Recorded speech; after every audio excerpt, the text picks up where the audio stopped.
ভাতের হোটেলের হারুন ভাগিছে দেশ থেকে ভাগের আগে হাউনের আবার আকিকা হয়েছিল। আকিকা দিয়ে নাম পাল্টে দিছিল জনগণ, নাম দিছিল হাউন আঙ্কেল। হাউন আঙ্কেল একজন গরিব পুলিশ অফিসার ছিল, তাই মাঝে মাঝে ইমোতে ফ্রিল্যান্সিং করেছিল।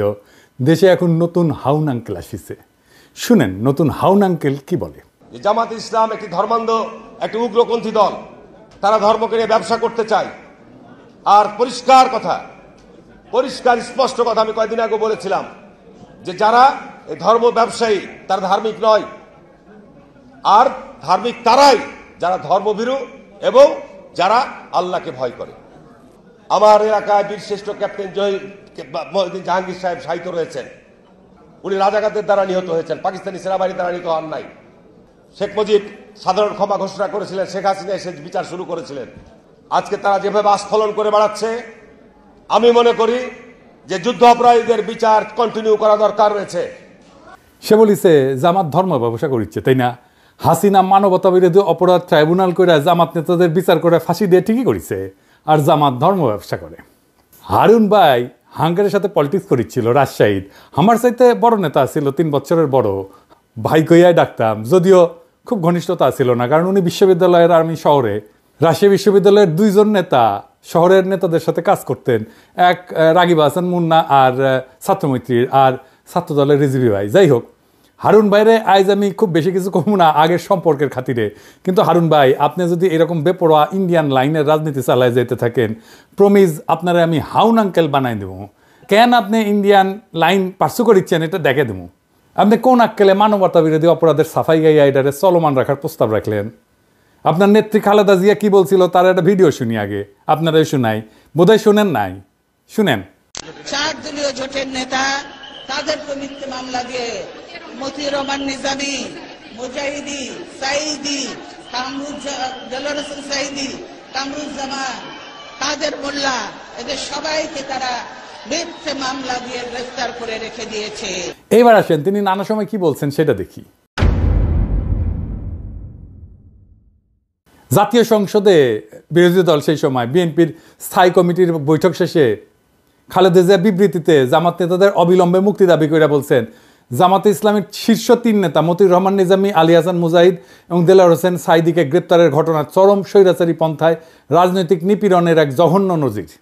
সুপ্রিম কোর্টের আইনজীবী সমিতির নবনির্বাচিত কর্মকর্তাদের এক সম্বর্ধনা অনুষ্ঠানে প্রধান অতিথির বক্তৃতায় খালেদা জিয়া বলছিলেন, বিচারের নামে প্রহসন এবং বিনা বিচারে আটকে রাখার এক জঘন্য ফাঁদ যুদ্ধাপরাধের বিচারের নামে গঠিত আন্তর্জাতিক অপরাধ ট্রাইব্যুনাল। এই ট্রাইব্যুনালের আইন, বিধি ব্যবস্থা, তদন্ত ও গঠন প্রক্রিয়া কোনো কিছুই স্বচ্ছ কিংবা আন্তর্জাতিক মানসম্পন্ন না। আন্তর্জাতিক মহল থেকে সে কথা পরিষ্কারভাবে বলে দেওয়া হচ্ছে। তবুও সরকার এই বিচারের নামে বিরোধী দল দমনের পথ বেছে নিয়েছে। এমনকি নয়াপল্টনে বিএনপির কেন্দ্রীয় কার্যালয়ের সামনে 4 দলীয় জোটের সমাবেশে খালেদা জিয়া যুদ্ধাপরাধের বিচারের নামে প্রহসন চলছে বলে দাবি করছিলেন। যুদ্ধাপরাধীদের বিচারকে রাজনৈতিক উদ্দেশ্য প্রণোদিত প্রহসন ছাড়া কিছুই নয় বলে অভিযোগ করে খালেদা জিয়া বলছিলেন, প্রধানমন্ত্রী একসময় জামাতে ইসলামীকে পাশে বসায় রাজনীতি করছেন, তখন কোথায় ছিল যুদ্ধাপরাধ? জামাত তখন এত প্রিয় ছিল, আর এখন কেন এত খারাপ হইল? এক সময় তো একসঙ্গে নির্বাচনও করছেন। এখন যাদের যুদ্ধাপরাধের অভিযোগে বিচার করা হচ্ছে তাদের বিচার মানুষ মানে না। বিএনপির ক্ষেত্রে একই জিনিস চলে, জামাতের সাথে রাজনীতি করছেন, ঐক্য করছেন, নির্বাচন করছেন, সরকার গঠন করছেন, এখন জামাতে তো খারাপ হয়ে গেল। তো হারুন ভাই, আপনি খালেদার যে চাইতে বড় বিএনপি হয়েছেন। হ্যাঁ, 2018 সালের নৈশ ভোটের নির্বাচনে বগুড়া সদরের আসনটা ছাড়া, কারণ ওইখানে বগুড়া সদরে কারো কারচুপি করার ক্ষমতাই নেই, আওয়ামী লীগ চাইলেও পারতো না কারচুপি করতে, তাই ওই সিটটা বাদ। ওই সিট বিএনপি পাবেই। বাকি সব আসন যেখানে জাতীয় ঐক্যফ্রন্টের ক্যান্ডিডেট জিতেছিল, তাদের সাথে ইন্ডিয়ার গভীর সম্পর্ক ছিল, তাদেরকে জিততে দিছিল। যেমন ধরেন সুলতান মোহাম্মদ মনসুর, উকিল সাত্তার জিতেছিল না, হারুনও জিতেছিল। আমরা জানতে চাই কেন হারুনের সিট হাসিনা ছেড়ে দিছিল। তো হারুন ভাই যে বলিছে যে জামাত ধর্ম ব্যবসা করে, এটা নিয়ে আলাপ করি। আসেন ধর্ম ব্যবসাকে ডিফাইন করে নি, কাকে বলে।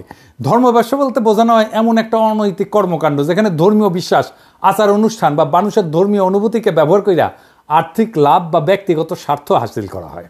এটা শুরু হয় মধ্যযুগে। খ্রিস্ট ধর্মের বিভিন্ন ধর্মীয় প্রতিষ্ঠান 2 ভাবে এই ধর্ম ব্যবসা করত। যিশু যেই ক্রুশে ক্রুশবিদ্ধ হয়েছিল, ওই ক্রুশের অংশকে বলা হয় রেলিক বা পবিত্র অবশেষ। এইটা বিক্রি বা প্রদর্শনের মাধ্যমে অর্থ সংগ্রহ করত চার্চ। আর 2 নম্বর হচ্ছে স্বর্গপ্রাপ্তির গ্যারান্টি বিক্রি করার ঘটনা। এইটা প্রধানত ক্যাথলিক চার্চের মাধ্যমে পরিচালিত হইতো। এইটা পরিচিত ছিল ইনডালজেন্স নামে। এমন একটা ধর্মীয় নীতি যেখানে পাপের শাস্তি কমানোর বা মাফ করার প্রতিশ্রুতি দিয়া চার্চ অর্থ গ্রহণ করতো। এইখান থেকে ধর্ম ব্যবসা শব্দের উৎপত্তি। জামাত কি হারুনের কাছে কোনো ধর্মীয় পণ্য বেচেছে? হাসিনার গুণগান করতে করতে কাইট হয়ে যাইতো হারুন। দেখেন উন্নয়নের প্রশংসা করতে করতে কাইট। আবার একবার চাঁপাইনবাবগঞ্জে কোন এক ট্রেনের উদ্বোধন করবার যায় নাকি হাসিনা হারুনের খোঁজ করেছিল, সেটা তো একেবারে কাইট হয়ে পড়েছিল। দেখেন, যাই হোক, আজকে হারুনরা আর কিছু কইলাম না, আরেক মাল দেখি। খালেদা জিয়ার উপদেষ্টা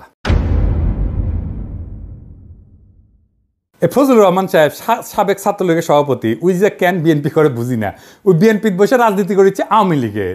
ওই খালেদা জিয়ার নাকি উপদেষ্টা। তো খালেদা জিয়া কি উপদেশ দেয়? এইটা সাহেব, ওই যে ওইটা দেখান না, শেখ মুজিব খুব খারাপ লোক কইয়া যে বাণী দিছে সেটা দেখান। এই দেশের সবচেয়ে খারাপ মানুষের নাম হলো শেখ মুজিবুর রহমান।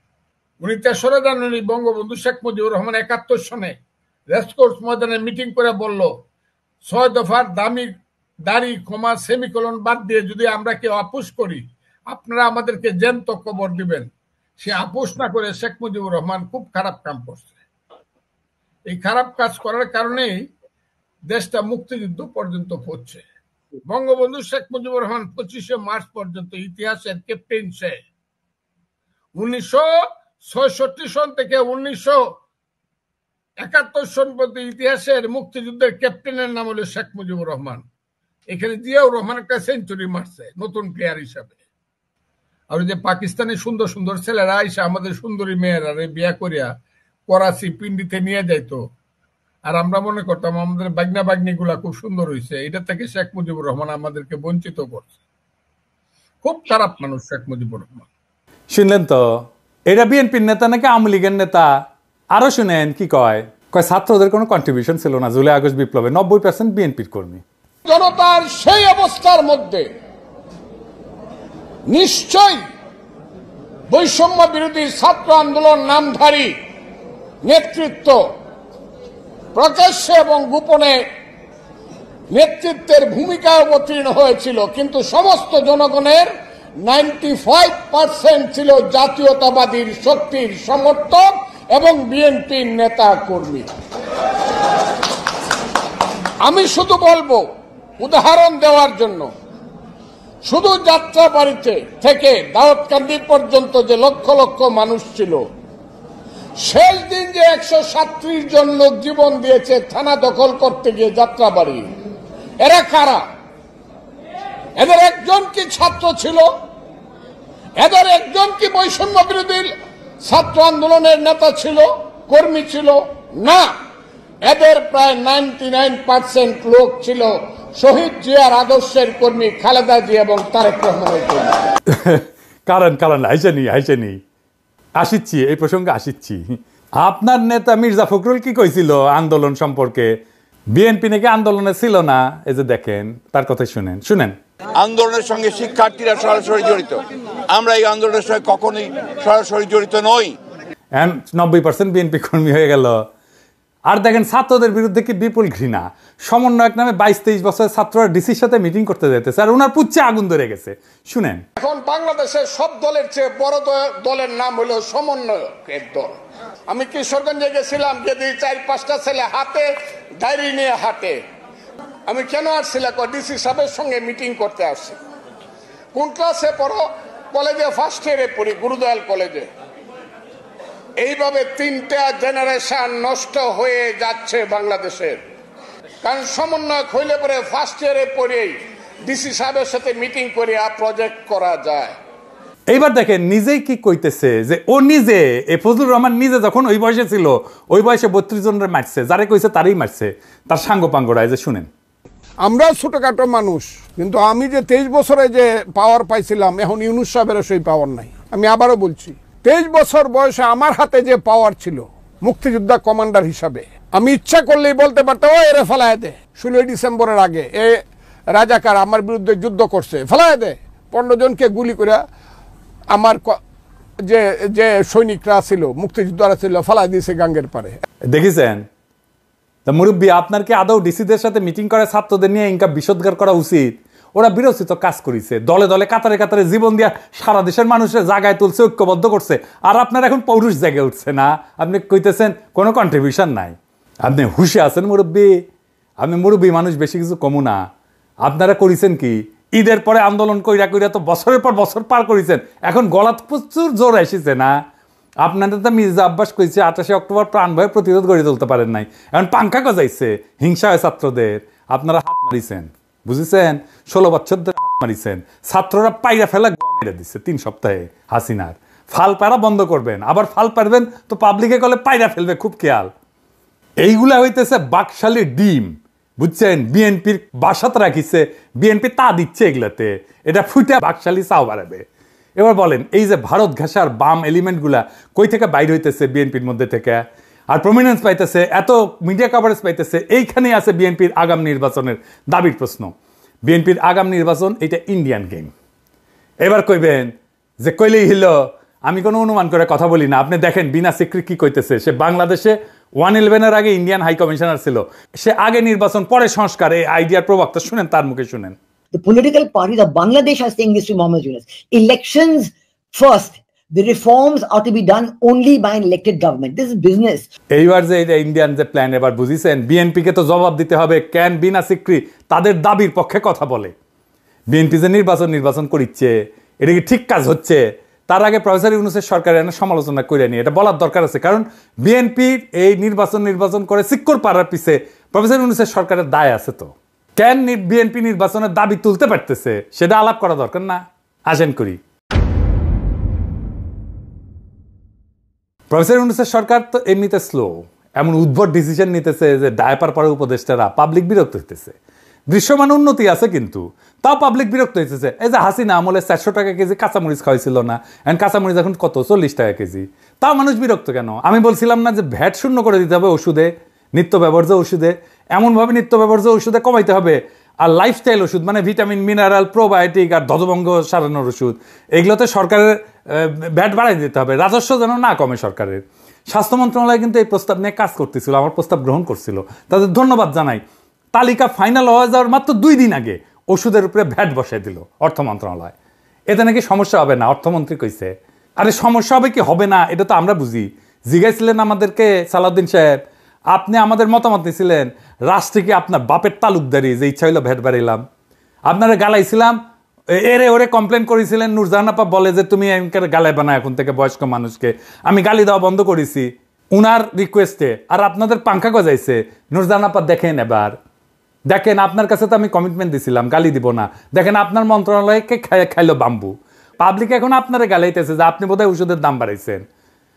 আচ্ছা সালাউদ্দিন সাহেব, ওষুধের উপরে ভ্যাট বাড়ানোর আগে আপনার একবারের জন্য মনে হইল না যে আমি একটু স্টেক হোল্ডারদের সাথে আলাপ করে নিই? আমার সাথে আলাপ না করেন, আপনারা তো মানুষ বিলা মনে করেন না। হ্যাঁ বলেন, কার সাথে আলাপ করেছিলেন? আপনি যতই জ্ঞানী হন না কেন, আপনি যত জ্ঞানী হন, যত পাস দেন, যত পিএইচডি করেন, আপনি তো হেলথের বুঝেন, কিছুই বুঝেন না। আপনি তো ডিসিশন কেন নিজে নিজে নেন?